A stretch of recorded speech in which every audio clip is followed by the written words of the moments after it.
Good afternoon, good morning. This is Mark Johnson from Loyalty 360. Hope everyone's happy, safe, and well. Want to welcome you back to another edition of our Leaders and Customer Loyalty series.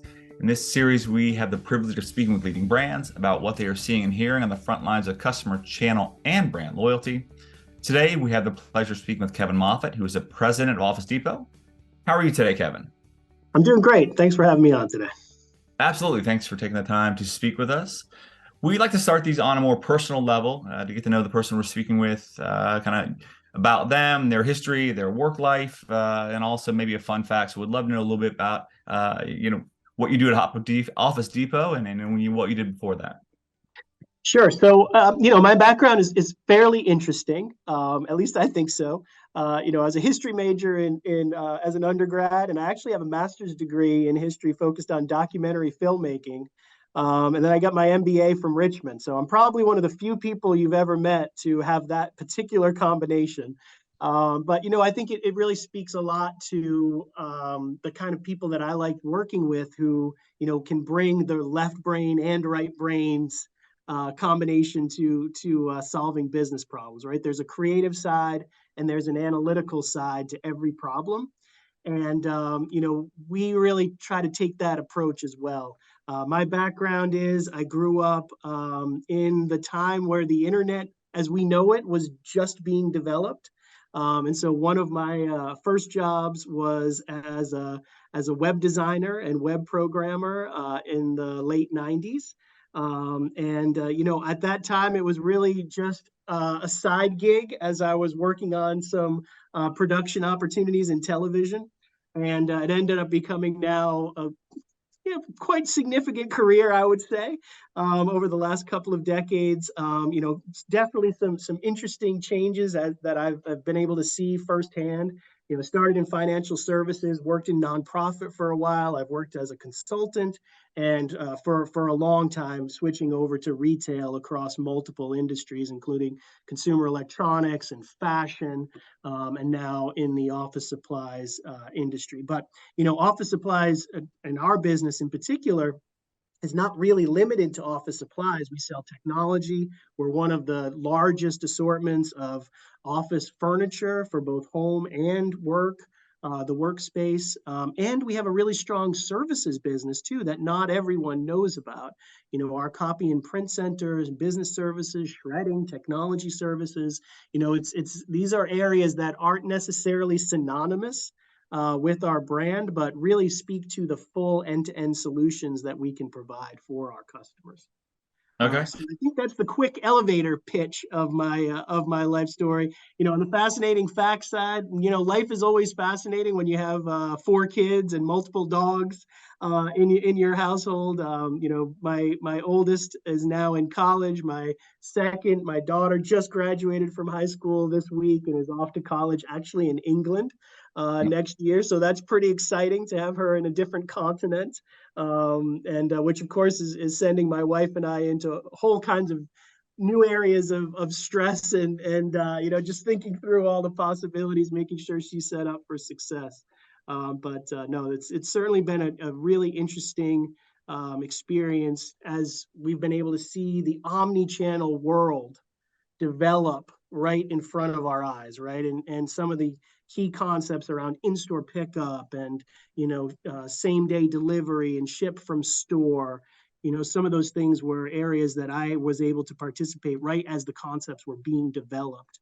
And so it's great to see them mature, but also see new areas open up for us and new ways that we can connect with our customers. Okay. For those who may not be familiar with Office Depot, which I'm not sure who that would be, can you give us a little history of Office Depot, how it was founded, how it's kind of grown into what it is, and kind of how it's merged, with another company to kind of form the large entity that it is? Yeah, so Office Depot is now 3 decades old, and it started from a really simple concept, which is to create a superstore that was all designed to provide end-to-end solutions for businesses. And that business really has taken two major directions, which one side of the business focused more on larger organizations where our B2B side of the business, and the other side of the business based more on our stores and supporting smaller businesses as well as consumers. Now, that side of the business has evolved dramatically over the last few years as we've seen hybrid, remote working, really growing, and we think, continuing into the future. And so our stores have really been a great resource for people who, like you, are working from different areas, maybe working from airports, maybe working from cars, many different alternative ways to work. And, the convenience that we can provide through our nearly 1,000 stores, as well as our digital ecosystem, it really is, it's almost unmatched, right? And especially when we talk about our in-store pickup program, it truly is unmatched. No other retailer in the country offers the 20-minute guarantee that we have on our in-store pickup program. So several years ago, we merged with Office Max. Again, long heritage of serving small businesses and larger organizations. And so the combined footprint of Office Depot and Office Max, really gives us a great foundation to be able to serve customers wherever they are and however they are working. Okay. You mentioned the challenge of left and right brain. That's something we see a lot in customer loyalty, especially on the CMO side, where traditionally the marketing side has been more creative, but now there's a convergence of data analytics, predictive modeling, behavioral insight that has created a little bit of a conundrum, I think, for marketers. When you look at that kind of confluence that you have of left and right brain, it's very unique, very powerful. How do you think that helps you in challenging, addressing kind of the challenges you're seeing, and how do you hire for that person? Because I think you make some salient points. It's very important to have that type of individual within the organization. That's right. And look, again, when early in my career, people would say, your degree is in what? Like, what were you focused on, and how does that apply? But I think over as things have developed, it's becoming actually more and more relevant, not less relevant. As short form video basically becomes the ubiquitous way that people are absorbing information. Content clearly is king. People have said that for a long time, but people are now engaging with brands very differently today than they were 5 years ago. And so that focus on creating content and storytelling as a key component of engaging with your customers over the long term, I think it's actually, we need to prioritize that much more so than we have in the past. Because if you want to stay relevant with where consumers are today, you have to be able to connect with them in different ways. And I do think video is one of the key ways we can bring that to life. Whether the story is in video form or an article or even just a short, connection point, a display ad through social media, there still has to be that resonance. There needs to be relevancy. And I think more and more it becomes important of the veracity of the message as well, that this isn't just something that comes from, big corporation, but something that has some connection to the individual recipient's life. And for us, we're really fortunate because we have three clearly defined customer targets. Small business, obviously, bread and butter, we're Office Depot, so that makes a ton of sense. Our education business, which is very important to us. There's a huge swath of adults in America today who grew up shopping at Office Depot with their parents for back to school, picking their backpacks, choosing their school supplies. And that emotional connection that we have has real power, for as we think about managing customers' experience across their life cycle. So they may have started, as a K through 12 student coming into our store for the first time with their parents and getting to pick out some, a colorful backpack and colorful school supplies. Then they go through school, they graduate from college. Maybe now they're starting their career or even starting their own business for the first time. That emotional connection becomes really important to us to managing loyalty over the long term. And then finally, Okay. our third segment, which is home office. And again, home office has really grown so significantly. And we are one of the few places where you can go and build your full workspace, end to end. And that includes technology, includes furniture, but it also includes all the supplies, organization, and productivity materials that you need to stay efficient in this new world.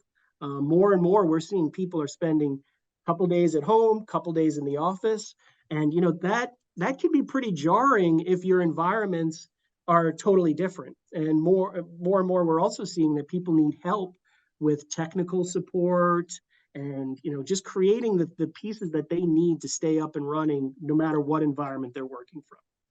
Okay.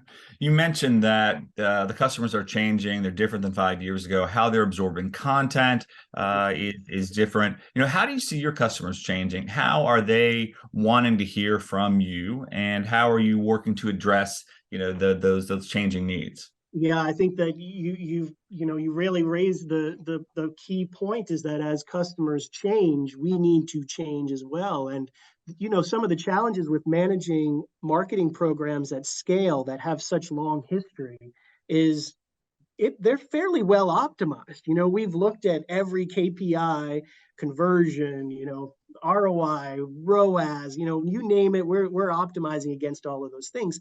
And so whenever you're introducing something new, there's always a risk to the core program, right? So you really need to take a test and learn approach where you are allocating a portion of your efforts, not just once a quarter, but really on a regular basis, daily basis, where you're constantly testing, but only with a portion of your overall budget, your overall efforts. You allocate a certain amount to doing new things. And so that's the approach that we're taking right now, is we've really defined, the three basic structures of the marketing funnel. Top of funnel being more engagement, connecting with new customers, acquiring people who maybe never walked into one of our stores before, or even those customers who are familiar with the brand, but as I said earlier, may not know us for some of the more adjacency items around furniture or business services, getting them to connect with us. And then the middle of the funnel, which is more of our, connections around different time periods during the year. I mentioned back to school as one where, we really can connect with people who are gearing up for the school year. But back to business is another key time period for us, which is the beginning of the year as businesses ramp up and start to make sure that their supplies are all replenished and they're ready to go as well.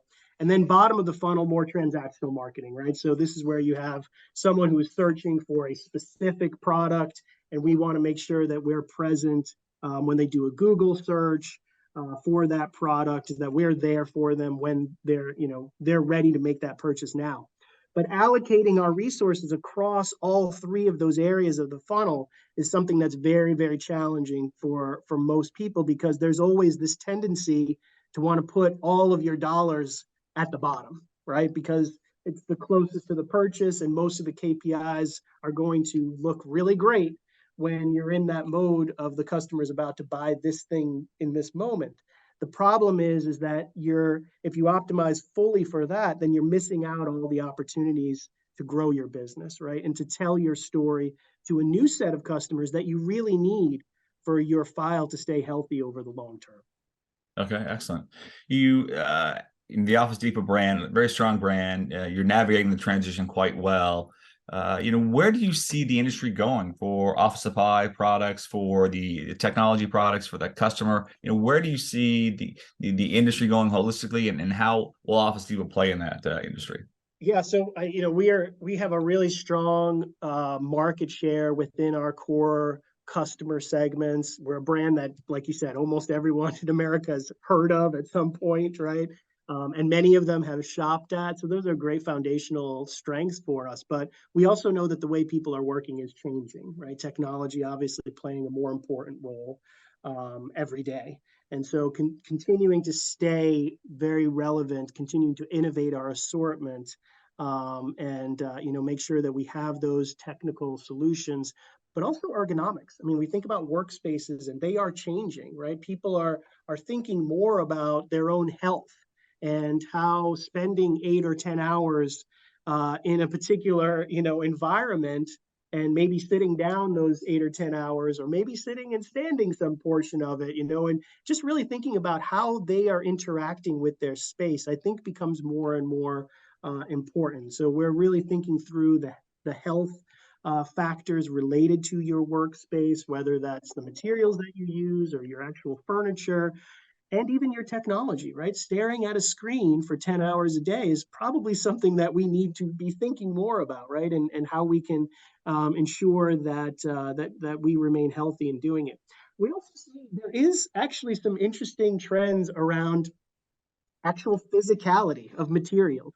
So there's an uptick in people who want to take handwritten notes. I know it sounds, like there's the train has already left the station, but it's really interesting where we've seen with Gen Z and even some millennials that, the physical action of taking notes and journaling and, writing down your thoughts, it creates a different process with your brain where retention rates go up and actually has some emotional benefits as well in some of the things that we've seen. So it's really interesting to see the space change and evolve, where you might think, oh, everything is going digital.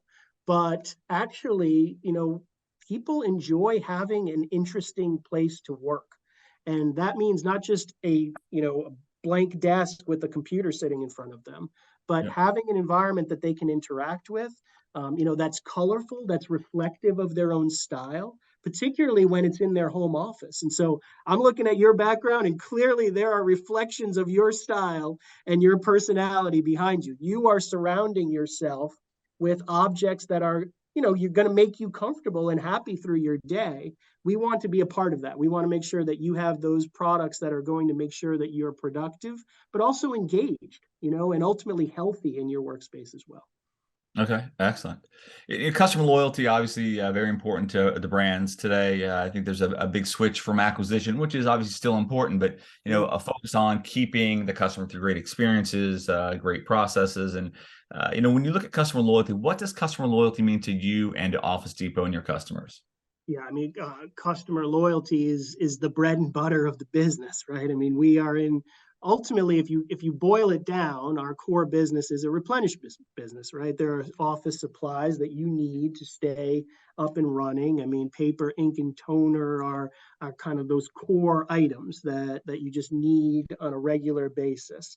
We also have the products that are more higher end, bigger ticket, that are consideration purchases that you probably only make once or twice, in a year, and in some cases, products that you will only buy once every 3 or 4 years, right?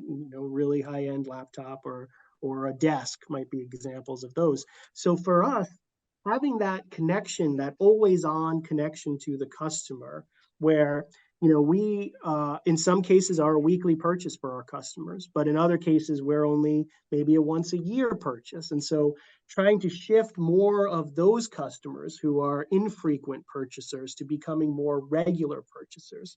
Most of the customers that we have, we know that they're buying products that we sell on a fairly regular basis. The question is, are they buying all of those products from us? And so there's a major push for us to build out our loyalty connections to as many of our customers as possible, right? I like to say that we have customers, who's anyone who buys from us as a customer, and we have clients. And clients are those subset of customers who have more of a regular relationship with us, who have Yep. more an emotional connection with us, who really think about our associates as people that they can partner with, who they get some value out of the experience. And that is something that is relatively unique with Office Depot. When people walk into our stores, they actually talk to our associates. And that's not true for a lot of retailers at this point, right? We've kind of walked away from the core customer service aspects of an in-store experience. But we don't feel that way. At Office Depot, that's a big part of the value proposition that we provide our customers. If you walk in, you will be met with helpful, friendly, and knowledgeable associates. And it's obviously impossible for a .com only to replicate that experience. But even most of our brick and mortar competitors really don't even make an effort to provide that human to human interaction. Most of the time, if you go into a general merchandiser at this point, chances are you'll go through self-serve checkout. You may not speak to a single associate during your entire interaction within that building. And again, that's relatively rare of Yep. an occurrence in an Office Depot store. So to me, what loyalty looks like is an omni-channel relationship over the long term, where more and more of a customer's purchases, the key things that they need to be successful, more and more of those purchases are happening within our omni-channel ecosystem. Okay. And when you look at your role, obviously a very significant role as president of Office Depot, what's the biggest challenge you face in your role? What kind of keeps you up at night? Yeah. And then, for me, it's the idea of how do we stay relevant 5 years in the future, 10 years in the future? How are we thinking about work life over the long term? Because our assortment of products and services, and even the experience itself, the way that we are able to distribute products to you, thinking about artificial intelligence and, what does the future look like when truly an Alexa, or Google or Siri type of an interaction becomes ubiquitous? What does that look like in the future? How can we leverage those tools to ensure that our associates continue to provide value to our customers as they interact with them? So, a lot of what I spend my time thinking about, well, first of all, is, creating an amazing team is job one, right? That's my most important job. But really being an advocate for the future health of our business, so that we can stay relevant, we maintain a very healthy customer file, and that we can connect with customers of all age groups. A diverse customer set who really looks to Office Depot and Office Max as a place that, really has their back, that they feel this is an organization that understands me and that, can really help me achieve my goals. That's what I spend a lot of time thinking about. Okay. One of the last questions we have is when you look at other programs, customer loyalty programs, or brands that have a customer focus, are there brands that you admire that think do it well? Yeah, of course. There are a lot of outstanding loyalty programs out there. Obviously, you think about the Target, what Target has done with loyalty over the last few years, and really thinking about how they've invested in innovating their omni-channel experience, their omni-channel capabilities. They really have. They're probably the example of a shift in business mindset, and being able to effectively execute on that mindset shift across a large scale. The red card and the way that they personalize promotions, the way they connect between the online experience and the in-store experience, and also what they do with private brands and how private brands fit into their loyalty program. That's a company that I have. I think they're doing a really good job with it.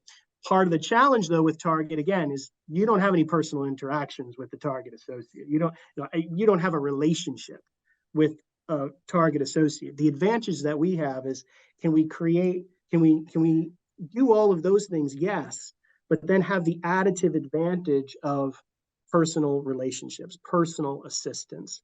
I can give you countless examples of our customers who know our associates by name, and who have worked with them for years in some cases, and trust them to be extensions of their businesses. Those kind of relationships are foundational to who we are, and I do think it gives us a strong competitive advantage to remaining relevant in the future, even in the technically saturated world that we live in today. Okay, excellent.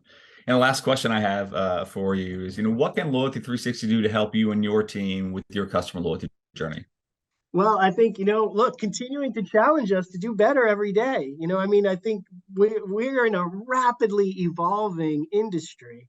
And, particularly given where we are with the macroeconomic situation that we're in, there are major challenges here. We've seen retailers with what I would say have strong loyalty programs, very challenged. And some of those retailers even now quickly becoming non-existent.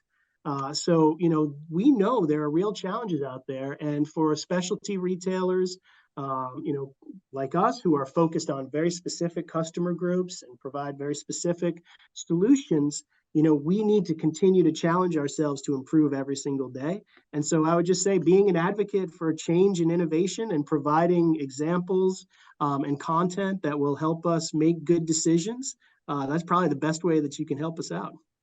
Okay, great. Well, Kevin, thank you very much for taking the time to talk to us today. It was a pleasure speaking with you. The passion you have for the brand, the direction that you're setting the brand on it was great to see. It was great to hear. A lot of times brands don't necessarily have that passion, that commitment, and it definitely shows through in just how you speak to your role in the organization and just how you were looking at the future. So that was great to hear and made this an amazing interview for me. Oh, that's really nice. Thank you so much. I mean, we love what we do. We love our customers and we love our team. So when you're able to say all those things with honesty, then you're doing pretty well. Yeah, it's awesome. Well, thank you again for taking the time to talk to us today, and look forward to hearing from more from Office Depot in the coming year. Great. Thanks so much for having me. Look forward to our next conversation. Absolutely. And thank you everyone for taking the time to listen to our Leaders in Customer Loyalty series. Looking forward to having you back soon, and have a wonderful day.